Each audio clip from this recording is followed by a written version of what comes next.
ನಮಸ್ಕಾರ.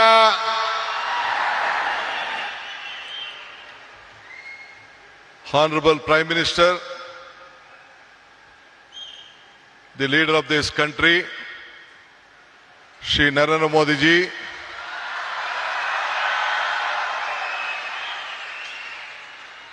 His Excellency, our Governor of Karnataka, Thawarchand Gehlot ji, His Holiness Ramakrishna ಮಠದ ಬೇಲೂರು ಕೇಂದ್ರದ ಅಧ್ಯಕ್ಷರಾದಂಥ ಪರಮ ಪೂಜ್ಯ ಶ್ರೀ ಶ್ರೀ ಸ್ವಾಮಿ ಗೌತಾನಂದ ಮಹಾರಾಜ್, ನಿಮ್ಮೆಲ್ಲರಿಗೂ ನಮಸ್ಕಾರಗಳು. ರಾಮಕೃಷ್ಣ ಮಠದ ಟ್ರಸ್ಟಿ ಪೂಜ್ಯ ಶ್ರೀ ಸೂರ್ಯ ಮುಕ್ತಾನಂದ ಮಹಾರಾಜ್ಗೂ ಕೂಡ ನನ್ನ ನಮಸ್ಕಾರಗಳು. ನಮ್ಮ ಈ ಭಾಗದ ಸಂಸತ್ ಸದಸ್ಯರು, ನನ್ನ ಮಿತ್ರರಾದಂಥ ಯದುವೀರ್ ಕೃಷ್ಣದತ್ತ ಚಾಮರಾಜ ಒಡೆಯರವರೇ, ಮತ್ತೊಬ್ಬ ಶಾಸಕ ಮಿತ್ರರು, ಬಿಜೆಪಿಯ ಪಕ್ಷದ ಅಧ್ಯಕ್ಷರಾದಂಥ ಮಿತ್ರ BY ವಿಜೇಂದ್ರರವರೇ, ಈ ಕ್ಷೇತ್ರದ ಜನಪ್ರಿಯ ಶಾಸಕರಾದಂಥ ಹರೀಶ್ ಗೌಡ್ರೆ, ಮತ್ತು ಮುಖ್ಯವಾಗಿ ಈ ಒಂದು ಪವಿತ್ರವಾದಂಥ ಕಾರ್ಯಕ್ರಮದಲ್ಲಿ ಸಾವಿರಾರು ಸಂಖ್ಯೆಯಲ್ಲಿ ರಾಮಕೃಷ್ಣ ಪರಮಹಂಸರು, ವಿವೇಕಾನಂದರವರು ಮತ್ತು ತಾಯಿ ಅವರೆಲ್ಲ ಅನುಯಾಯಿಗಳಾಗಿ ಒಂದು ಭಕ್ತಿಪೂರ್ವವಾಗಿ ಸೇರಿದಂಥ ಎಲ್ಲ ನನ್ನ ಬಂಧು ಭಗಿನಿಯರೇ, ಇದೊಂದು ದೊಡ್ಡ ಐತಿಹಾಸಿಕವಾದಂಥ ಕಾರ್ಯಕ್ರಮ. ಯುವ ಶಕ್ತಿ, ಯುವ ಆಲೋಚನೆ, ಯುವ ಚಿಂತನೆ, ಇದೇ ವಿವೇಕಾನಂದರ ಚಿಂತನೆ.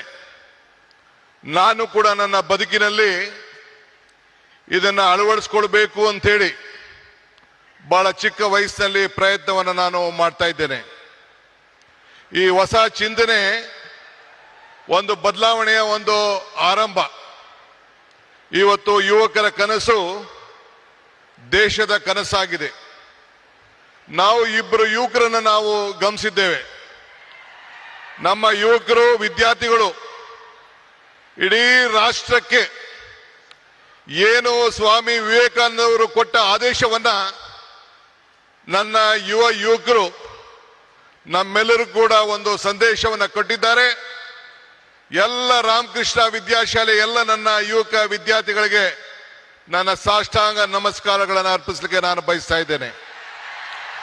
ಇದು ನಮ್ಮ ಸರ್ಕಾರದ ಆಲೋಚನೆ ಕೂಡ ವಿವೇಕಾನಂದರ ಆಲೋಚನೆಯನ್ನ ಹಮ್ಮಿಕೊಂಡಿದ್ದೇನೆ. ಯುಗ ನವಯುಗ, ಇದೇ ನಮ್ಮ ದೊಡ್ಡ ಘೋಷಣೆ ಅಂತ ಹೇಳಲಿಕ್ಕೆ ನನಗೆ ಬಹಳ ಸಂತೋಷ ಆಗ್ತದೆ. ಇವತ್ತು ನಾವೆಲ್ಲ ಸೇರಿ ಒಂದು ಟೀಮ್ ಕರ್ನಾಟಕ ಆಗಿ ಕರ್ನಾಟಕದ ಅಭಿವೃದ್ಧಿಗೆ ಇಡೀ ವಿಶ್ವ ಕರ್ನಾಟಕವನ್ನ ಗಮನಿಸ್ತಾ ಇದೆ. ಈ ಹಿನ್ನೆಲೆಯಲ್ಲಿ 10,000 ಯುವ ಸಂಘಟನೆಗಳು ಒಟ್ಟಾಗಬೇಕು. ಇಡೀ ಪಂಚಾಯತ್ಗಳಲ್ಲಿ, ಮುನ್ಸಿಪಾಲಿಟಿಗಳಲ್ಲಿ ಸಂಘಗಳು ಬೇರೂಡಬೇಕು ಅಂತ ಹೇಳಿ ನಾನು ಕೂಡ ಒಂದು ಹೊಸ ಚಿಂತನೆಯನ್ನ ಪ್ರಾರಂಭವನ್ನು ನಾನು ಮಾಡ್ತಾ ಇದ್ದೇನೆ. ಹಳ್ಳಿಗಳಲ್ಲಿ, ನಗರಗಳಲ್ಲಿ ನಮ್ಮ ಯುವ ಶಕ್ತಿಯನ್ನು ನಾವು ಸರಿಯಾದ ರೀತಿ ಬಳಸ್ಕೊಂಡು ಸಾಂಸ್ಕೃತಿಕ ಕ್ರೀಡೆ, ನಾಟಕ ಇವೆಲ್ಲ ಕೂಡ ಅಳವಡಿಸ್ಕೊಳ್ಳಿಕ್ಕೆ ಅನೇಕ ಕಾರ್ಯಕ್ರಮಗಳನ್ನು ಇವತ್ತೆಲ್ಲ ನಾವು ರೂಪಿಸ್ಕೊಂಡು ಬಂದಿದ್ದೇವೆ. ಈ ಮೂಲಕ ನಮ್ಮ ಯುವಕರಲ್ಲಿ ಒಂದು ದೈಹಿಕವಾದಂಥ ಶಕ್ತಿಯನ್ನ, ಮಾನಸಿಕವಾದಂಥ ಶಕ್ತಿಯನ್ನ ಇವತ್ತು ನಾವೆಲ್ಲರೂ ಕೂಡ ಕಾಪಾಡಲಿಕ್ಕೆ ನಾವೆಲ್ಲ ಕೂಡ ಬದ್ಧರಾಗಿ ಇವತ್ತು ಕೆಲಸವನ್ನು ಮಾಡಬೇಕಾಗಿದೆ. ಬಂಧುಗಳೇ, ಈಗ ತಾನೇ ನಾವು ಟಿವಿಯಲ್ಲಿ ಚಿತ್ರವನ್ನ ಗಮನಿಸ್ತೋ. ಮೈಸೂರಿನ ಇತಿಹಾಸ ವಿಶ್ವದ ಇತಿಹಾಸ. ಮೈಸೂರಿನಿಂದ ಇವತ್ತು ಸ್ವಾಮಿ ವಿವೇಕಾನಂದರವರು 1893ರಲ್ಲಿ ಇಲ್ಲಿಂದ ಹೆಜ್ಜೆ ಹಾಕಿ ಆವತ್ತಿನ ಕಾಲದಲ್ಲಿ ಒಡೆಯರು, ಮಹಾರಾಜರು ಏನು ಅವರಿಗೆ ಕೊಟ್ಟಂತ ಪ್ರೋತ್ಸಾಹದಿಂದ ವಿಶ್ವಕ್ಕೆ ಹೋಗಿ ಮೈ ಬ್ರದರ್ಸ್ ಅಂಡ್ ಸಿಸ್ಟರ್ಸ್ ಅಂತ ಏನು ಭಾಷಣವನ್ನ ಮಾಡಿದ್ರು, ಇಡೀ ವಿಶ್ವದ ಗಮನವನ್ನ ಈ ಭೂಮಿಯಿಂದ ಸೆಳೆಯಲಿಕ್ಕೆ ಒಂದು ದೊಡ್ಡ ಶಕ್ತಿಯನ್ನು ಕೊಟ್ಟರು. ಅದಕ್ಕೆ ನಾನು ನಮ್ಮ ಹಿರಿಯರಂತ ಮಹಾರಾಜರಿಗೆ, ಆವತ್ತಿನ ಕಾಲದಲ್ಲಿ ಮಹಾರಾಜರಿಗೆ ನನ್ನ ಸಾಕ್ಷಾಂಗ ನಮಸ್ಕಾರಗಳನ್ನು ಅರ್ಪಿಸಲಿಕ್ಕೆ ನಾನು ಬಯಸ್ತಾ ಇದ್ದೇನೆ. ಇವತ್ತು ನಾವೆಲ್ಲ ಇಂಥ ಒಂದು ಐತಿಹಾಸಿಕವಾದಂತಹ ಕಾರ್ಯಕ್ರಮದಲ್ಲಿ ಪಾಲ್ಗೊಂಡಿದ್ದೇವೆ. ಇವತ್ತು ವಿವೇಕಾನಂದರ ಸಾಂಸ್ಕೃತಿಕ ಯುವ ಕೇಂದ್ರವನ್ನ ನಮ್ಮ ರಾಮಕೃಷ್ಣ ಮಹಾಸಂಸ್ಥೆಯ ನಮ್ಮ ಪೂಜ್ಯರೆಲ್ಲ ಕೂಡ ಇವತ್ತು ಅಳವಡಿಸಿದ್ದಾರೆ. ಇದು ಅವರ ವೈಯಕ್ತಿಕವಾದಂತಹ ಆಶ್ರಮದ ಆಸ್ತಿಯಲ್ಲ, ಇದು ಇಡೀ ದೇಶದ ಆಸ್ತಿ.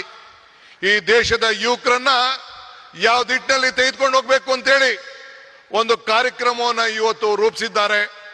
ಅದಕ್ಕೆ ಇಡೀ ಭಾರತದ ಯುವಕ ತಂಡ, ಯುವ ಸಮುದಾಯ, ಎಲ್ಲ ನನ್ನ ತಂದೆ ತಾಯಿಂದಿರು, ಹಿರಿಯರೆಲ್ಲರೂ ಕೂಡ ಈ ದೊಡ್ಡ ಐತಿಹಾಸಿಕವಾದಂತ ರಾಮಕೃಷ್ಣ ಸಂಸ್ಥೆಗೆ ಕರ್ನಾಟಕ ಸರ್ಕಾರದ ಪರವಾಗಿ ನಿಮ್ಮೆಲ್ಲರ ಪ್ರತಿನಿಧಿಯಾಗಿ ಅವ್ರಿಗೊಂದು ಸಾಷ್ಟಾಂಗ ನಮಸ್ಕಾರಗಳು ಮತ್ತು ಅಭಿನಂದನೆ ಸಲ್ಲಿಸಲಿಕ್ಕೆ ನಾನು ಬಯಸ್ತಾ ಇದ್ದೇನೆ. ಇಡೀ ಸರ್ಕಾರ ಅವರ ಜೊತೆಯಲ್ಲಿ ನಿಂತ್ಕೊಳ್ತದೆ. ನಾನು ಈ ಸಂದರ್ಭದಲ್ಲಿ ಒಂದು ಮಾತನ್ನು ನನಗೆ ನೆನೆಸ್ಕೊಳ್ಳಿಕ್ಕೆ ನನಗೆ ಇಚ್ಛೆ ಪಡ್ತೇನೆ. ನಾನು ಅನೇಕ ಸಂದರ್ಭದಲ್ಲಿ ಮಾತಾಡ್ಕೊಂಡು ಬಂದಿದ್ದೇನೆ. ಪುರಂದರದಾಸರದ ಒಂದು ಮಾತು ನನಗೆ ಬರ್ತದೆ, ಇದು ಭಾಗ್ಯ, ಇದು ಭಾಗ್ಯ, ಇದು ಭಾಗ್ಯವಯ್ಯ, ಪದ್ಮನಾಭನ ಪಾದ ಭಜನೆ ಪರಮ ಸುಖವಯ್ಯ ಅಂತೇಳಿ. ಹಂಗೆ ಇವತ್ತು ನಾವು ನೀವೆಲ್ಲ ಸೇರಿ ಪ್ರಧಾನಮಂತ್ರಿಗಳು ಬಂದು ಉದ್ಘಾಟನೆ ಮಾಡುವಂತ ಕಾರ್ಯಕ್ರಮದಲ್ಲಿ ಈ ರಾಮಕೃಷ್ಣದ ಮಠದಲ್ಲಿ ಏನು ವಿವೇಕಾನಂದ ಸಾಂಸ್ಕೃತಿಕ ಕೇಂದ್ರದ ಕಾರ್ಯಕ್ರಮದಲ್ಲಿ ಪಾಲ್ಗೊಂಡಿದ್ದು ನಮ್ಮ ಭಾಗ್ಯ, ನಮ್ಮ ಭಾಗ್ಯ, ನಮ್ಮ ಭಾಗ್ಯ ಅಂತೇಳಿ ನಾನು ಭಾವಿಸ್ಕೊಂಡಿದ್ದೇನೆ. ಬಂಧುಗಳೇ, ನಾನು ಹೆಚ್ಚಿಗೆ ಮಾತಾಡೋಂಥದ್ದು ಇಲ್ಲೇನು ಇಲ್ಲ. ಮಾತಾಡಿದ್ರೆ ಬಹಳ ಗಂಟೆಗಟ್ಟಲೆ ಮಾತಾಡೋಂಥ ವಿಚಾರಗಳಿದೆ. ಇವತ್ತು ವಿವೇಕಾನಂದರ ತ್ಯಾಗ ನಮ್ಮೆಲ್ಲರಿಗೂ ಕೂಡ ಇವತ್ತು ಸ್ಫೂರ್ತಿಯಾಗಿದೆ.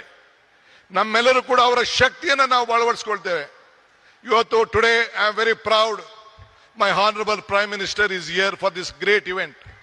This is A historic event of this country. This is not the historic event of Mysore. This is the historic event of the youth movement of this country. I remember the saying of Swami Vivekananda. He said, be bold-hearted when you are defeated. Be large-hearted when you are victorious. Today, my Prime Minister is here. I am requesting him on behalf of the government of Karnataka and all of you, you should be very bold-hearted to help us, help Karnataka, save Karnataka, because the entire world is looking at India and Karnataka through Karnataka and Bangalore. So I request you, once I remember our Honorable Prime Minister, Mr. Atal Bihari Vajpayee, had come to Bangalore for the laying the foundation of the airport. He said, there was a time when the world leaders used to come to Delhi, then they used to come to Calcutta, Mumbai, Chennai, Hyderabad, or different part of the country. Now the situation has changed.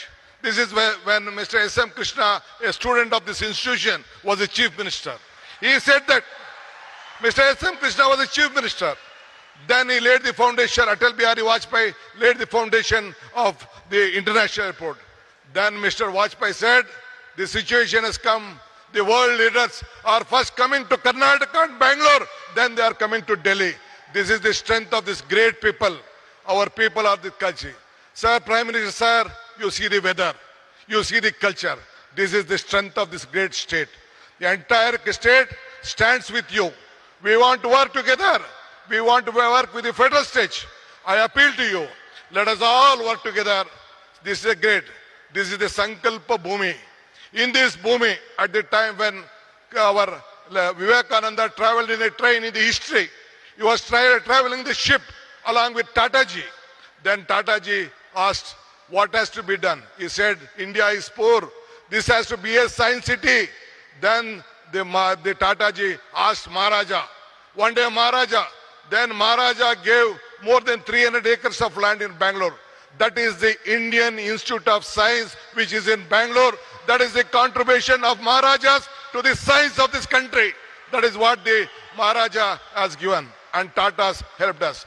That is why I would like to you, this is the great state, great city, and India has to grow with Karnataka, and Karnataka will be with you.